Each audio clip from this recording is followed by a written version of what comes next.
Class 10 की exercise 5.2 का question number 19 है। क्वेश्चन में हमसे बोला गया है Subba Rao started work in 1995 at an annual salary of 5,000 rupees and receive an increment of 200 rupees each year.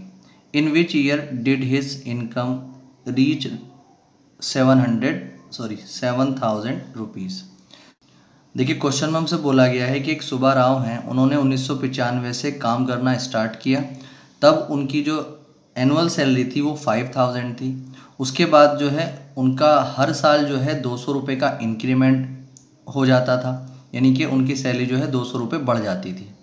In which year did his income reach 7,000 rupees. तो उनकी सैलरी कौन से साल में 7,000 रुपये हो गई थी, यानी जब 1995 में 5,000 थी, हर साल जो है 200 रुपये बढ़ जाती थी, तो उनकी सैलरी किस ईयर जो है 7,000 रुपये हो गई थी, ये चीज़ हमें यहाँ पर बतानी है। ठीक है, अगर इसकी एपी बनाते हैं हम तो इस तरीके से इसको बना सकते हैं कि जो पहली सैलरी थी वो कितनी थी 5,000, फिर अगले साल जो है उनकी सैलरी में 200 रुपीज़ जो है इंक्रीमेंट हो गया है, तो फिर उसके बाद उनकी सैलरी जो है 5,200 रुपये हो गई होगी। ठीक है, उसके बाद जो है उनकी सैलरी जो है 5,400 रुपये हो गई होगी, फिर इसमें 200 रुपये का इंक्रीमेंट होकर के इस तरीके से चलती चली गई होगी और लास्ट में जो है ये किसी ईयर जो है 7,000 रुपीज़ हो गई होगी। ठीक है, तो अब हम क्या करेंगे, यहाँ से ये फाइंड करेंगे कि उनकी सैलरी जो है 5,000 से शुरू हुई थी, तो किस साल में जो है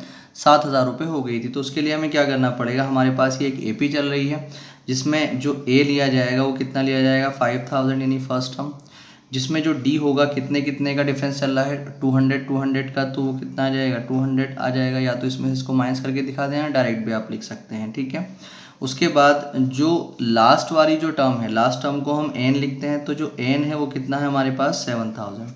अब हम यहाँ से एन कैलकुलेट करेंगे। ठीक है, एन कैलकुलेट करने के बाद जो है हमें आंसर मिल जाएगा। तो अब एन का जो फॉर्मूला होता है वो क्या होता है, वो एन गिवन कितना है हमें 7,000, एन का जो फॉर्मूला होता है वो क्या होता है ए प्लस एन माइनस 1 और इंटू में डी इज इक्वल टू में 7,000।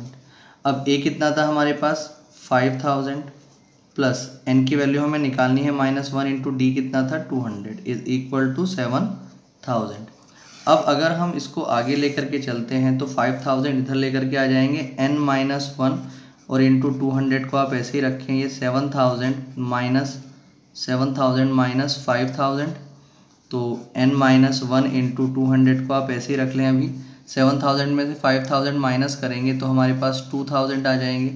जब n माइनस 1 की वैल्यू निकालते हैं तो इसके साथ जो भी मल्टीप्लाई में है वो इक्वल वाले के अपॉन में चला जाएगा, तो ये 200 इसके अपॉन में आ जाएगा, 2 0 से 2 0 खत्म हो जाएंगे, 2 से 10 टाइम खत्म हो जाएगा, n minus 1 is equal to 10 आ जाएगा। ठीक है, तो n की जब वैल्यू निकालेंगे तो 1 इधर आकर के प्लस का हो जाएगा। ठीक, तो n की जो वैल्यू आ जाएगी वो कितनी आ जाएगी 11, यानी कि 11 साल में जो है 11 साल में 5,000 से लेकर के उनकी सैलरी जो है 7,000 हो चुकी है। ठीक है, अब जब 11 साल का वक्त हो चुका है तो हमें ये बताना है कि किस साल में जो है उनकी सैलरी 7,000 रुपये हो गई थी। तो जब 5,000 थी तो कब थी 1995 में थी। अब 11 साल जो है अगर हम इसमें ऐड कर देते हैं तो कितना आ जाएगा 2006 आ जाएगा, तो उनकी जो सैलरी 7,000 हो गई थी वो 2006 में हो गई थी। तो हम यहाँ पर लिख सकते हैं Hence in 2006 Subba Rao's income will reach 7,000, ये इसका आंसर है।